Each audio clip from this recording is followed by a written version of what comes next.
बिस्मिल्लाहिर्रहमानिर्रहीम। अस्सलाम वालेकुम। मैं हूं सफिया खान और मैं हूं हमजा अशरफ। शामिल करते हैं headlines.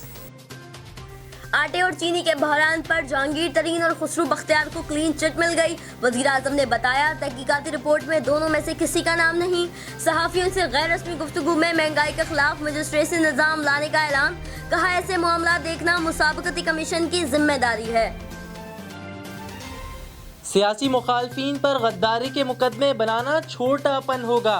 Chairman peoples party Bilawal Bhutto Zardari का कौमी असम्बली में इजहार ख्याल।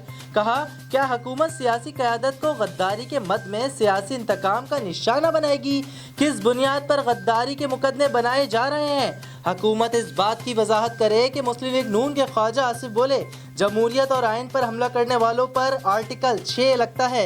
वजीर आजम पहले ये देख लें वो खुद क्या करते रहे हैं। 126 दिन का धरना हलाल और 11 दिन का धरना गलत हो गया। टैक्स वसूली बढ़ाने के लिए कोई मिनी बजट नहीं आएगा। बिजली टैरिफ में माहाना और सहमाही इजाफे के बजाय एक बार बढ़ाने का फैसला। वजारत खजाना और IMF मुंतखब। इक्तिसादी जायजा मुज़ाकरात कामयाबी से मुकम्मल। पाकिस्तान और IMF मुज़ाकरात का अलामिया जारी। IMF का कहना है सरगर्मियाँ बेहतरी की जानिब गामज़न। मालियाती कारकर्दगी मुस्तहकम रही। जारी खातों के खसारे में नुमाया कमी आई। तमाम तर पेशरफ्त IMF बोर्ड की जानिब से फैसले में मददगार साबित होगी। मौलाना फजल रहमान ने खुद कहा था वो किसी एजेंडे के तहत हुकूमत गिराने आए थे। आर्टिकल 6 के तहत कार्रवाई करेंगे। वजीर आज़म इमरान खान का बड़ा ऐलान। कहा वो पर्ची वाले नहीं 22 साल की जद्दोजहद की है। फौज जानती है इमरान खान करप्शन नहीं कर रहा। खुफिया इदारे नवाज शरीफ और जरदारी की करप्शन जानते हैं, इसीलिए दोनों फौज के खिलाफ साजिशें करते हैं। दुनिया के अमन के लिए पाकिस्तान का किरदार शानदार करार। तुर्क सदर रजब तैयब एर्दोगान ने दहशतगर्द तंजीमों के खिलाफ इक़दामात पर इमरान खान का शुक्रिया अदा किया।